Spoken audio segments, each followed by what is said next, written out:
Napakaganda nga bang investment ang gold jewel?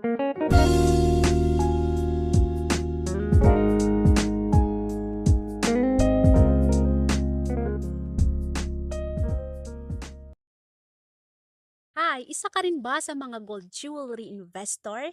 Or binabalak pa lang na mag-invest? Because it is not just for our daily fashion, but a pawnable asset that can save us in time of emergencies with its value that increases over time.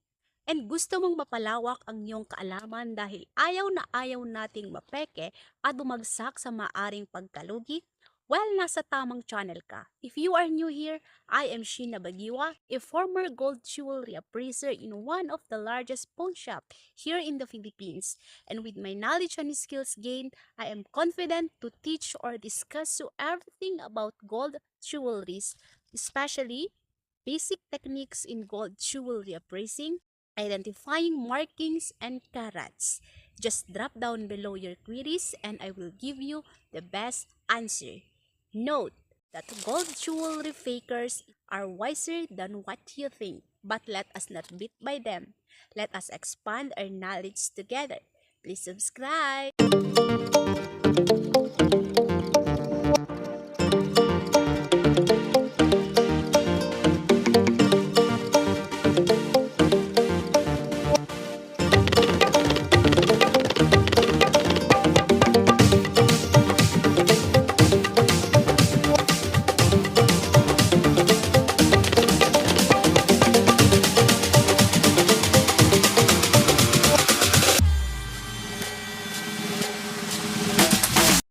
Hi everyone! Kumusta po kayo? Okay, for this video, itutuloy ulit natin yung discussions natin sa gold jewelry. Okay, and gusto kong i-address or gusto kong sagutin yung katanungan ninyo. Napakaganda nga bang investment ang gold jewelry? But before guys, explain ko muna bakit nga ba tawag dito, nandito tayo sa labas. Kasi guys, gusto ko ring maiba naman yung background natin, di ba? So, why not na meron tayong ganitong tawag dito, place. So, dito na lang tayo mag-film. And mas gusto ko rin kasi nasa outdoor ako gumagawa ng video guys kasi parang mas comfortable ako. Okay? So, ituloy natin yung topic guys. Napakaganda nga bang investment ang gold jewelries? Yes na yes, of course guys. And wait lang.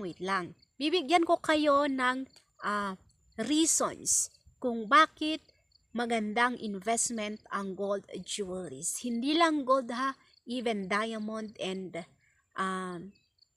at tawag dito, iba pang klase. Pero guys, focus tayo sa gold jewelry kasi nga gold jewelry appraiser po ako. Okay, so unang-una guys, ang gold jewelry kasi is nagagamit natin ito, 'di ba? Pang fashion natin, daily fashion or sa kung ano-anong mga occasion, 'di ba? Napakaganda na ipares natin sa ating mga outfit, 'di ba? Yung mga necklace, earrings and bracelets. And maliban doon, guys, eto nga guys, pawnable siya, pawnable. So, anytime guys na kailangan natin in case of emergencies, guys, kung wala tayong cash, kunin lang natin or kahit suot pa natin yung bracelet natin, yung earrings natin or yung necklace. Nangyayari yun palagi doon nung nagtatrabaho ako sa pawn shop guys, no? Magsasangla yung tawag dito, kliyente namin, especially sa mga kababaihan, no? Hindi pa tinanggal talaga dito sa earrings nila or syempre hindi nalinisan yon. Parang kuha lang sila or sa necklace, kukunin lang nila, direct nilang ibibigay sa amin.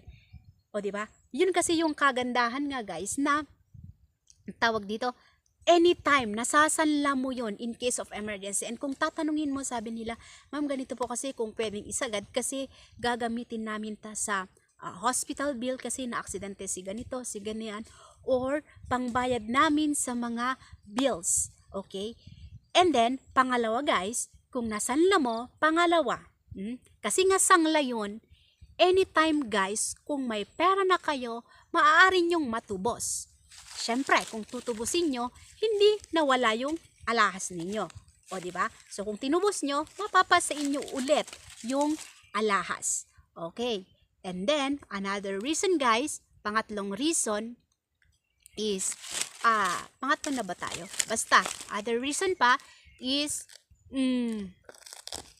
ito. Kaya napakagandang investment guys. Kung ang lupa guys, or kung ano-anong mga ari-arian natin, every year yan, every time, tumataas yung presyo. Diba? Tumataas lang yung presyo. Guys, ganun din po sa gold jewelries. Sa tagal ko nagtrabaho sa pawn shop guys, never pa na nag-rollback ng sobra-sobra yung presyo ng ating alahas. Meron man pero kaunti lang yung pag-rollback ng presyo. Pero mayat maya guys, nakaka-receive kami ng email na i-increase ulit yung presyo. Okay? Yung acceptance rate natin. And then, next month ulit or next year, taas. Ano yung point ko doon? Guys, ang presyo lang is pataas lang po siya ng pataas. So, syempre, napakaganda yon na investment. Kasi syempre, for example, ngayon, binili mo na mas mababa yung presyo ng alahas mo. And then, next, after 3 years, gusto nating isanla. Guys, napakaganda nun. Kasi nga, yung presyo sa sanglaan ay pataas lang ng pataas. Okay? Yung earring ko, ito, ayan, sabi ko nga, binili ko lang yon ng 5,000 noong 2020. Ito, binili ko lang noong 2020 ng parang 5,000 yata. And then, yes, 5,000 plus. And then, ngayon, nung pina-appraise ko is nasa mga 6,500 na siya. 6,500 plus nung last na pina-appraise ko. Diba? Nakikita nyo ba yung tawag dito? Yung pagtaas ng ano talaga? Yung rate talaga. Yun. So, napakaganda po na investment. So now, ang sasabihin ko sa'yo, ang advice ko sa'yo, mag-invest ka na sa alahas. And then, mag-subscribe ka na rin para mas mapalawak pa natin yung ating kaalaman sa gold jewelries. Ipapaliwanag ko lang ulit guys, uulitin ko po.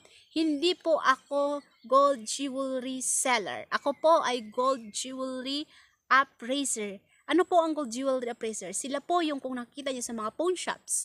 Kami po yung kumikilatis sa alahas, kung legit ba or fake yung alahas. If in case legit, anong karat po ba ito? Kasi napakarami po nating karat, okay? Meron tayong 10K, 12K, 14K, 16K, 18K, 21K, and 22K. Pero ibang discussions na naman yon. So for now, mag-invest ka na sa alahas dahil narinig mo na sa akin kung gaano ito kaganda na invest. Okay? So please comment, share, and subscribe. Bye-bye!